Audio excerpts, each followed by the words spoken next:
and objective of the Wipo International Patent Drafting Program, so that you know a little bit more about it before we present it in more detail. And I guess you are interested in applying to the program, so I really encourage you to pay attention and to out as we progress in this session. So basically, one key theme at WIPO for many years has been to support local innovation and to support inventors, single inventors and small companies everywhere. So we realized that one way to support this is to actually support also professionals patent applications and who can then later support those local inventors who need a patent and don't find anyone who can help them. So this is why about 20 years ago, we started at WIPO to develop programs for training local professionals in patent drafting. At the beginning, these programs were of very short duration. We have been doing them with our member states and other partners. And they have helped to train more than 1,500 people all over the world. And we have been doing workshops and seminars at the national and regional level over the years. But over time, we learned that there is a demand for something that is more advanced, that is of longer duration, and that is open at an international level, so that it can create an international community of people who are interested in drafting patents in their different countries and regions, and that can have access to this training through us. So this is why in 2021, we launched the International Patent Drafting Training Program. This is the fourth edition of the program, and each cohort of it has had around 30 participants. So in this slide that you can see now, you can see the countries who have been participating in the program through individual participants. The profile of the participant has been 50% IP professionals, but we also have engineers, other people in the scientific world. All regions in the world have been represented, as well as different level of countries. So we have people coming from developing countries, developed countries, countries in transition, less developed, and the gender balance is more or less equal. So what you will hear about today is about the fourth session of this program that we are running in 2025, and that is open for applicants of all over the world, and that ultimately we will accept like 30 to 40 applications. And this program really helps all the participants to have an experience that is advanced, that is comprehensive, and that can then in turn benefit the inventors at their own countries when they come back after 8 months of training and can put into practice what they have learned. Just before concluding, to let you know that we receive every year around 300 applications. This is not to discourage you, on the contrary, this is to encourage you to apply, since you are attending this session and probably you can get all your questions and answers solved. So I hope to see you, some of you in the program. And before passing the word to my colleague, just note that please keep your microphone and your camera off, and put your questions using the Q&A button. And I think that is everything for housekeeping. Yeah. So please, any questions you have, just throw them. There is no non-important question, and I'm sure it will help everyone to understand better the program. So I leave you with my colleague Nishan and Anurag. Thank you. Thank you so much, Martha, and good day to everyone who's taken the time out to join us for this information session. My name is Nishant Anurag. I'm Associate Program Officer here at the Wipo Academy, and we collaborate every year very closely with Martha's team, which is the IP commercialization section. And we've come together to sort of put together this highly specialized program for patent practitioners mostly, more focusing on the drafting aspect of things. So in the rest of this presentation, I'll walk you through the structure of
the program, working with it's a very practical phase which where you'll be working constantly with experts who will act as mentors during this phase. So I'll be going into some a bit more detail about these phases in the next from the next slide. So in phase one, like I said, starts in April and goes on for about 9 weeks.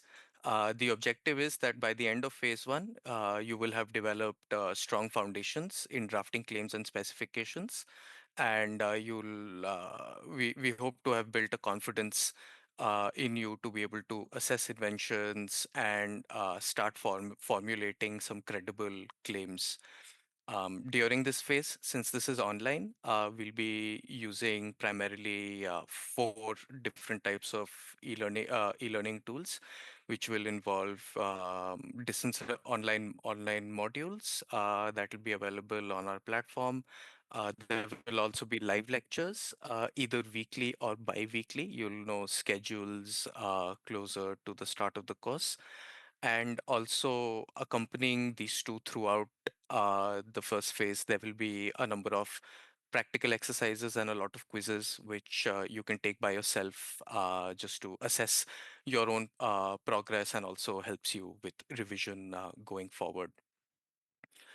Now, moving over to phase two, which will take place here at the WIPO headquarters in Geneva. So, this is a workshop which is primarily designed for you to now implement and practice sort of the skills and the concepts that you had picked up during the online phase, during phase one. Um, and of course, throughout this 1 week here in Geneva, you will be accompanied by qualified patent experts, experts who represent who have practices based in different parts of the world. So the idea being is to also give you a global perspective as to how to go about drafting patterns which are more suited to getting valid protection in multiple jurisdictions.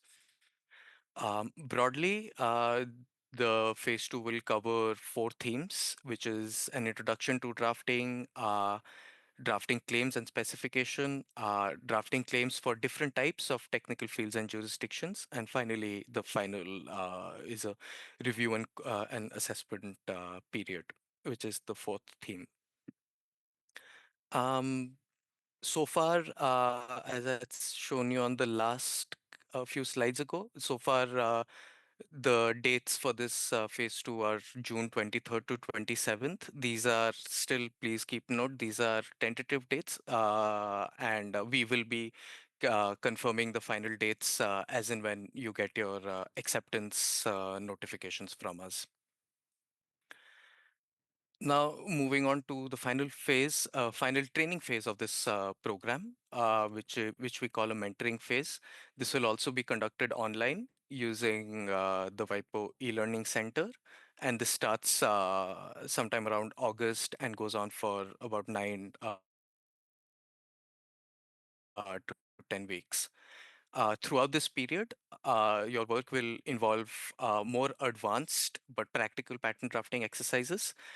You will also get a choice of the technical field in which you would like to you'd like to upskill yourself in terms of drafting patterns. And throughout these exercises, you will of course be guided by mentors, but also there is a lot of opportunity in this phase to also work within the cohort, working with other classmates also to come around to the best possible solutions to these exercises. Most of these exercises revolve around assessing inventions, drafting claims, and different parts of patterns. Um, During this phase, we also create the opportunity for receiving individual feedback from our experts. And of course, like I said, you will always have a chance to get into group discussions with other members of your cohort and assess peer assessment of each other's work as well. Now, at the end of these three training phases, we will have the evaluations.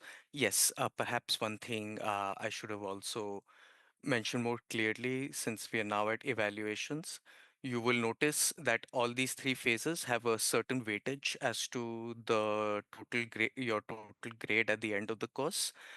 So phase one counts for 15%. Phase two, which is the workshop, also counts for 15%. And the exercises that you'll be doing during phase three, they count for 20%.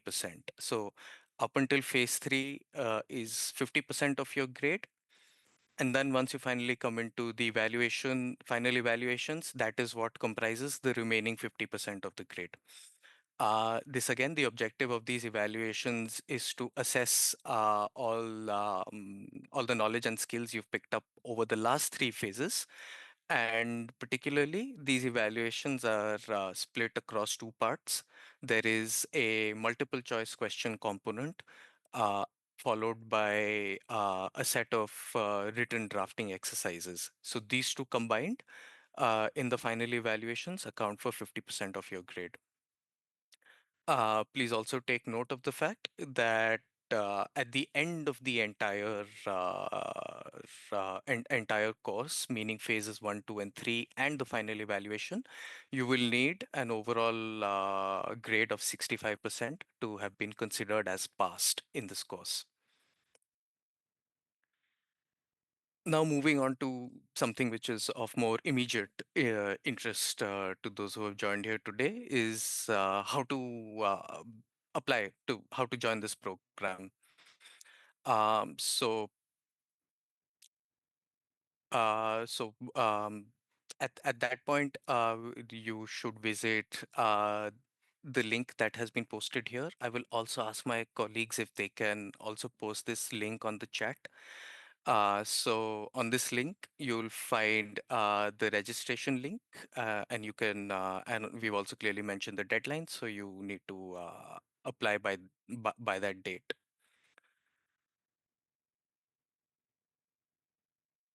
So once you arrive on this page, the link that we just showed in the previous slide, you need to first check what the eligibility criteria for entering this course is. And primarily, WIPO is looking for number one, a relevant academic or a professional background. This you can justify by either displaying a bachelor's level degree in mostly in law or also in the area of sciences and technologies. We've listed this is the list here is only an illustrative list. So even if you are sort of peripheral or tangential to some of these topics, we would still encourage you to apply for this program. As an alternative to the bachelor's degree requirement, you can also satisfy this element of the requirements by showing us that you have had at least 1 year's professional experience or research experience, specifically in areas that are related to patent drafting and patent prosecution.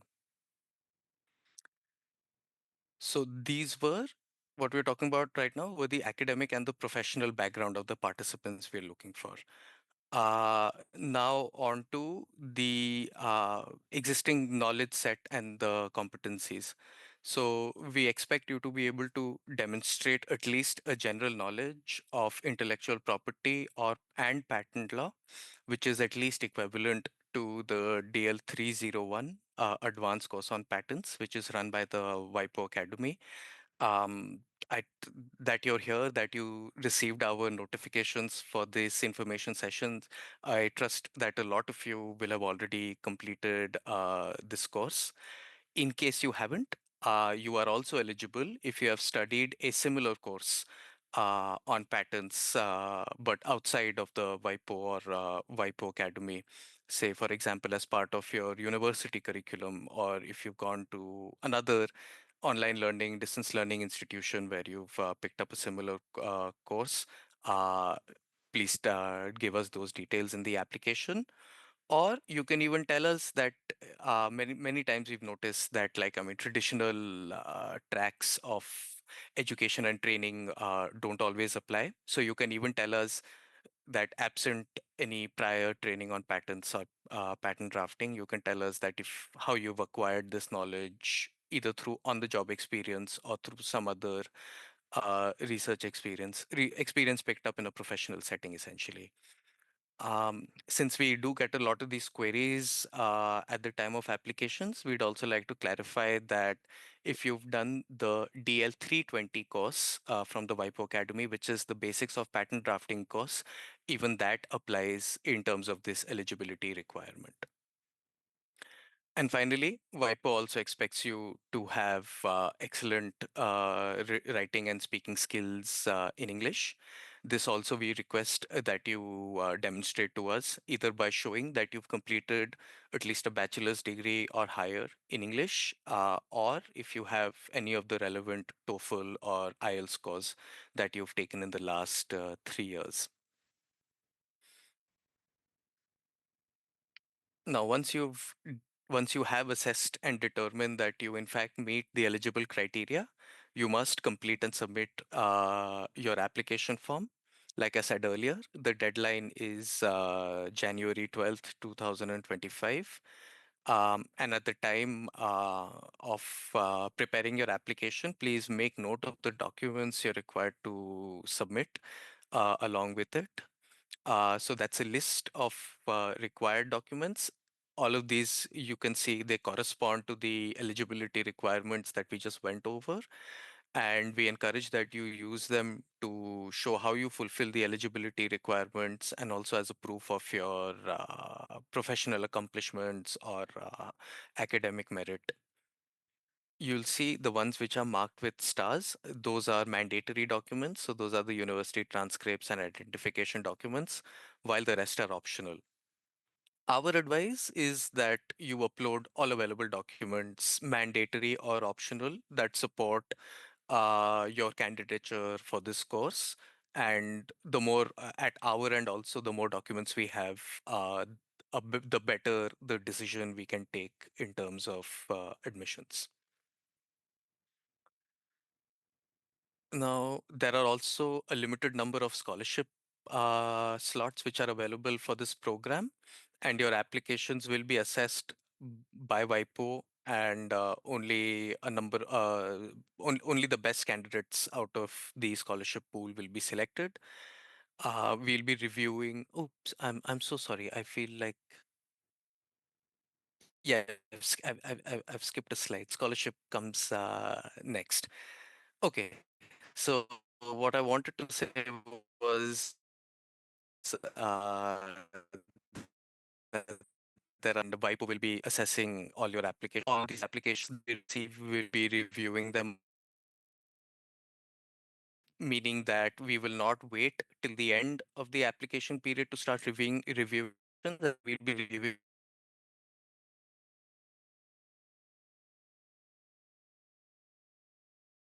with complete files. So our advice would be that you should aim to apply and upload all documents at the earliest possible date, preferably well before the deadline. You'd also note that there is a tuition fee for this program, but only those participants have to pay whose applications have been accepted and those who have been selected to join the course. And we've displayed the applicable tuition fee on screen, and it various discounts apply based on the country coming from and your status as a student or a professional. You'll also find this information on the web page whose link we just posted. So feel free to take your time to go through this application. And one gentle reminder is that this fee will not be covering the cost for travel and your accommodation when you when you come to Geneva for the phase two scholarships, which I had jumped the gun a bit earlier. So for scholarships as well, within the limited places that we are offering in the program, there is an even smaller number of limited slots that we have for scholarships, and these scholarships are exclusively for candidates from developing countries, least developed countries, and countries whose economies are in transition. In this case, the scholarship would cover not only the tuition, but also all costs associated to traveling and accommodation in Geneva, in addition to a daily allowance for the days that you will be here.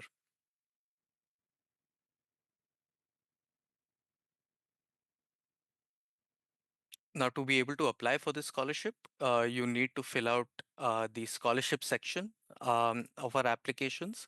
You'll find this at the end of the application form when you fill up. And so, whenever you get the question, you at some stage the application will ask you, do you want to be considered for a WIPO scholarship? If you are, please make sure please keep a lookout for that field and make sure you tick yes. Only then will the rest of the scholarship application open up to you. In this application, we want you to highlight what professional achievements you've had or how you've displayed any high academic merit in the area of IP and patents. In terms of formal requirements for the scholarship specifically, what we'll be requiring from you is a letter of recommendation from a work supervisor or a faculty member, basically anyone who can speak to your academic and professional background, and followed by a couple of basic questions you'll find in the application form where we ask you why you should receive your scholarship. So think of it as a statement of purpose, but specifically for why you should be receiving the scholarship. Since a lot of our participants do tend to be from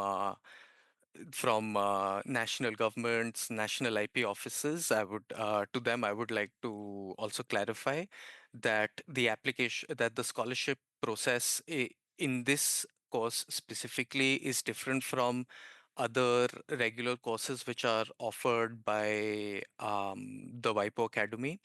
So in the other courses where IP office staff and government officials who automatically uh, got scholarship were considered for scholarships in regular WIPO Academy courses. That is not the case here. Irrespective of what country you're from or what professional background you come from, all scholarship applications will be assessed competitively and subjectively. So I think with that, we've gone over the basic technicalities of the structure and the application process for this program. And unless Martha, you have anything to add or you notice anything I missed, I think we can open the floor to questions and answers. Thank you, Nishan. No, nothing to add. I just see that some questions have probably been replied by you as you were talking. Um, That might be Julio. So, yeah, no, and also, I mean, questions that related to scholarships and okay. so on that you were already clarifying. So we replied some questions. Maybe I can handle a few that I have seen and some that I Mm-hmm. find repetitively, and I can tell you what's about. So first of all, in terms of accommodation for first phase two, uh, accommodation is not provided, but what we do is that there is a hotel. Well, there are a few hotels near Wipo headquarters, but there is a hotel that we work with for this course. So rooms are pre-booked for students in the course, and you can book your room at a preferential price up to a deadline, which is maybe weeks before the start of the workshop.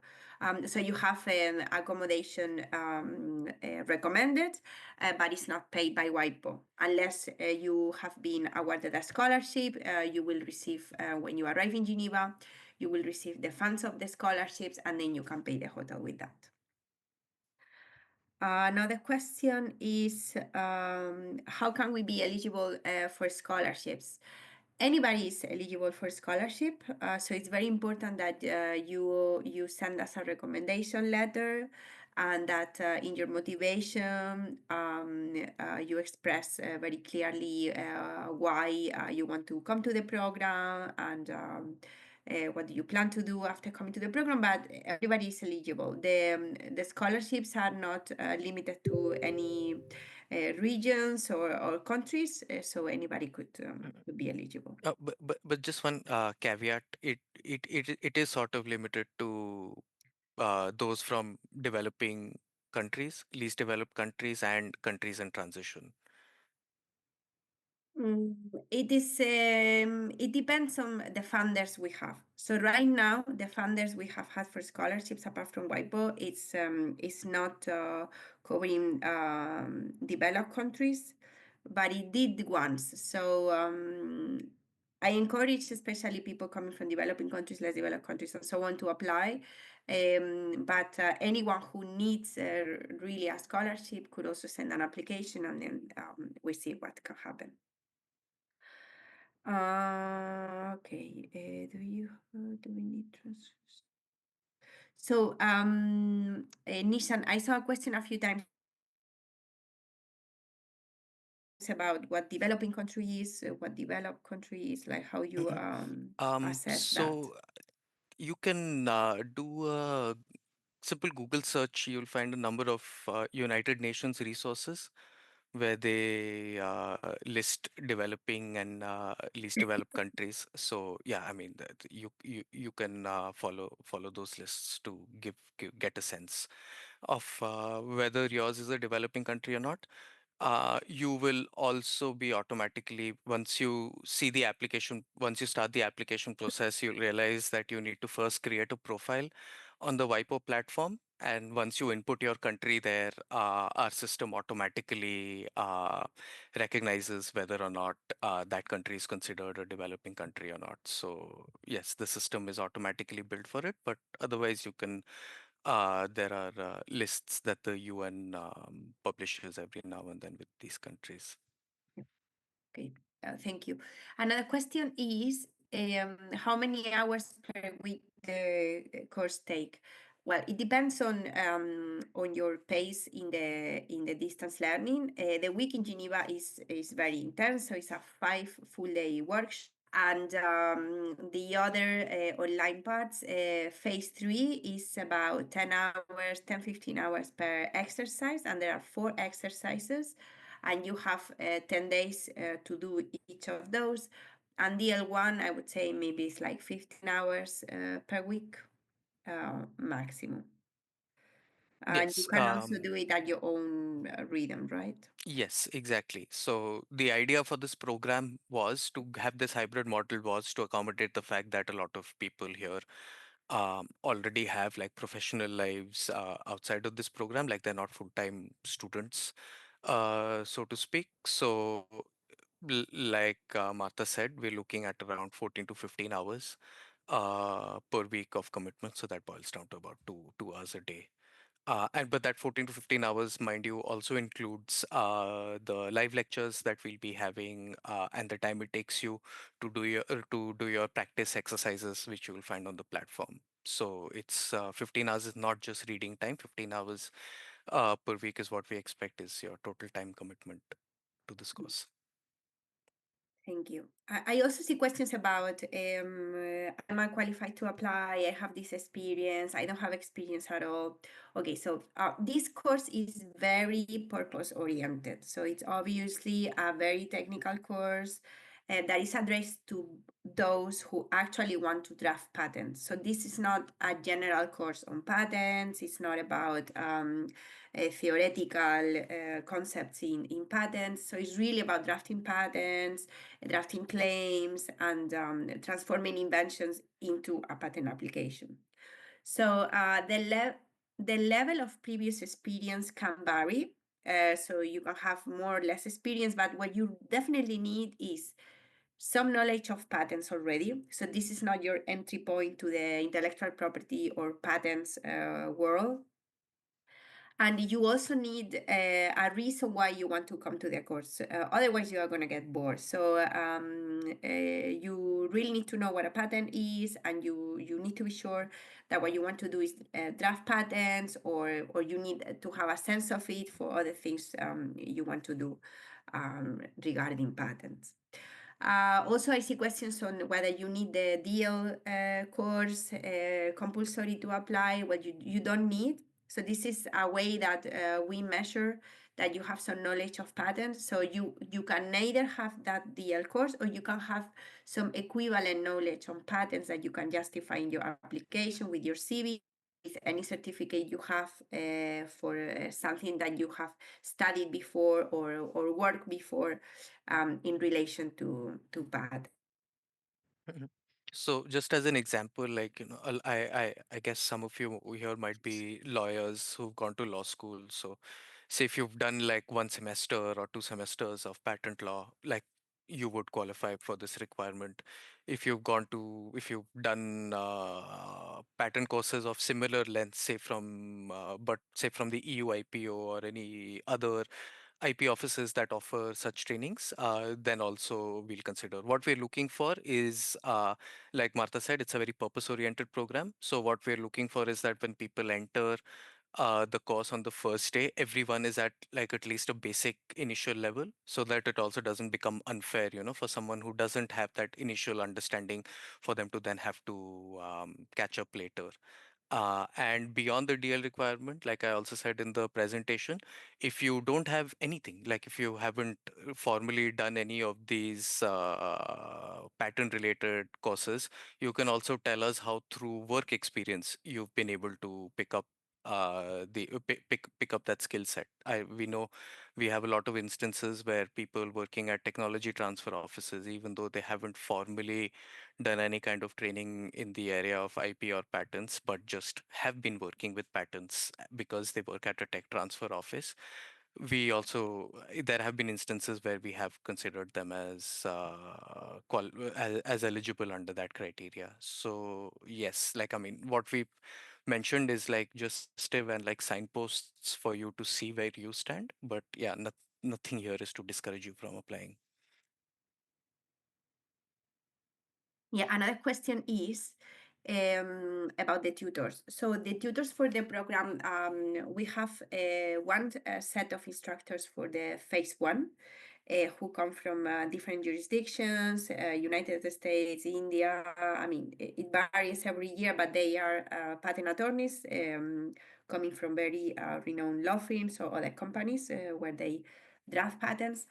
And then for phase two and phase three, we have a group of 3 to 4 instructors, also coming from different jurisdictions, with the same profile and also with experience in teaching patent drafting. So we had, for instance, a woman from South Africa, from a very renowned law firm, who is also a trainer in patent drafting for South African professionals. Um, a person from the US, a person from the United Kingdom, a person from France, a person from India. So you will have access to tutors from different jurisdictions, also with different scientific background, who can answer all your questions and who will guide you along the training. Also, I see a question about how many opportunities for a single country. Well, normally there are a maximum of 2 persons per country. And for example, last year we have, well, this year, because the course is finishing now, we had 35 students from more than 30 different countries, which means that it's 1 person per country. But this is not necessarily the case. But normally there is, 2 3 person maximum for a single country. Uh, so Nisha, this is for you. Yes. The TOEFL exam, if you took it 3 years ago, is that still valid, or they need a more recent certificate? No, 3 years ago is valid. Okay. Yeah, so you And can then I use see that. another question on the English. Yeah, if you have studied in English or you work in English, like you can prove any other way that you have a proper English level for the course, that's okay. You just need to justify it and make it clear in the application. Uh, I have. will the recording on the program be available, Nishan? No. I'm sorry, will the The recording of this session available? of this session? No, Yeah, unfortunately no, not. we don't publish that. Law degree. Okay, so a lot of people with law degree. Law degree is not excluded, so it is fine to have a law degree. But we normally want also to see technical background. So it's difficult that a person with just a law degree come to the program, because you need to understand that the exercises are on drafting patterns for specific technologies. So you need to have some sense of some kind of technology, and be able to use the vocabulary and to understand how the technology works, and be perform in the program. So we do exercises on vaccines and exercises on mechanical devices and stuff like that. So it is difficult. I mean, I'm speaking also by myself. I'm a lawyer myself. So it's difficult for me to draft a patent. So if you are not looking for having like a technical knowledge also, or you haven't gained it any other how, law degree might not be sufficient. The recommendation letters has to stay the reason. Nishan, this is for you. Has the recommendation letter needs to show the reason why the person needs the scholarship? No. Recommendation letter, neither us, it's up to the recommender what they want to say in it really. But they could, but I, you can even skip over that. What I meant by that part of the scholarship application was that we will be asking you a question as to why you need a scholarship. Of course, your recommender can also back you up in explaining your circumstances. But yeah, we're primarily from the recommender. We're primarily looking for a sign off on your professional and academic background, your capabilities there. As for and we want to hear from you why you think you need the scholarship. I hope that clarifies. Yeah, another question I see is like if there is a fully online version of the program. No, there is not. No. And if you fail to miss any part of the program, you won't receive a certificate. So this is something that has to be very clear from the start. If you are not able to attend phase two, it's better than you don't expect to be enrolled in the program for the whole duration of it, because if you don't come, then you will have to drop. In terms of visas for coming to the phase two, you need to check if your country residents need a visa when they come to Switzerland. If you need a visa, then you need to apply for it, and WIPO will provide you with a letter so that you can attach your letter to your visa application and facilitate the grant of the visa. Uh, mm, that's okay if you come from an English speaking language nation. I mean, the program is open to absolutely anybody. There is no restriction in age, there is no geographical restriction. The only restrictions are really the requirements, the pre requirements for being qualified to attend the course. The training is happening every year so far.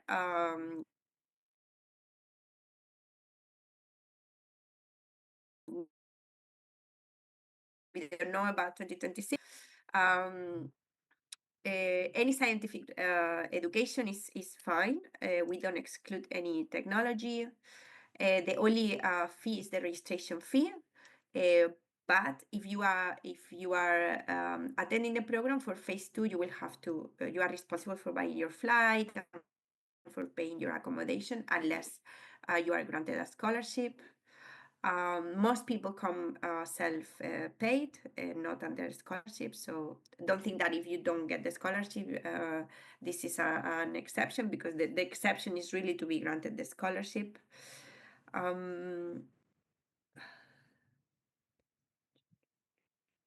We don't share the presentation or the recording.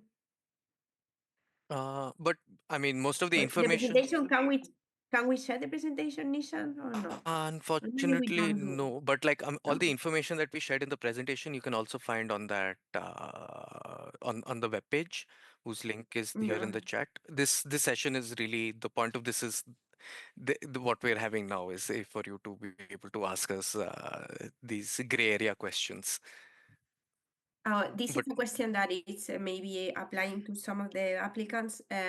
So if you are born in a less developed country or developing country, but then you move to a developed country and you apply for the program while you live in the developed country, which tuition fee applies? The one to your right, birth yeah. nation or the one to your residence nation? Right. So fee is determined. It's a slightly double-edged sword, this one, because fee is determined based on, like I said, at the time of when you start preparing this application, you realize you'll have to create a profile on our account. So whatever country it is in that profile at the time you have to, at the time you are selected for the program, is the fee you have to pay. So, in this very specific scenario, what you would want to avoid is that what we would say is always update your profile details, because situation you don't want happening is that you apply at the time of application and accepting it, your profile is marked under a developing country, but at the time of uh, and if you were to get selected, that might create problems at the time of arranging your travel to Geneva, because our system will pick up that you were not in the country you had said you were in at the time of the application. So if you can already estimate that you will be in that country when the course starts, like, I mean, yeah, we would say that you mention that country's name, or if not, like, I mean, please be careful about updating your profile details so that at the time when logistics and tickets are to be arranged for you, there isn't any contradiction in the information you've provided. Thank you, Nishan. We need to close now, so this is the last question we can answer. Transcripts for only master's degree is, or they need transcripts from the bachelor as well? So I answered similar questions, but by text. So few people asking, do they have to upload transcripts? So, the thing with this part of the requirements is that the minimum requirement is that you need a bachelor's degree. Transcripts, you upload those ones that best justify your candidature in this program. So, say for instance, if you've done a course, if your bachelor's is in engineering and your master's is in intellectual property, so perhaps you upload the transcripts for the intellectual property masters, because there we'd be interested to see in what coursework you've done, as opposed to for your engineering program that in itself inherently will not have a lot of IP elements. But yes, if you feel like, so whatever, I mean, puts a better foot forward on your behalf in terms of saying that you are the better candidate for this program, upload those transcripts. And like I said, err on the side of caution, upload. Upload as much as you can so that we have as much information as possible to arrive at a good decision. Thank you, Nishan. So I think that with this we can close. Well, thank you very much, everyone, for joining. We hope we answer all your questions. As Nishan mentioned, all the information is on the website. If you have any further questions that were not replied, you can always contact the email ipdtp@wipo.int. And we hope to see the applications of many of you, and hopefully see you in the program in 2025. Thank you very much, everyone. Thank you very much, everybody. Thank you for your time.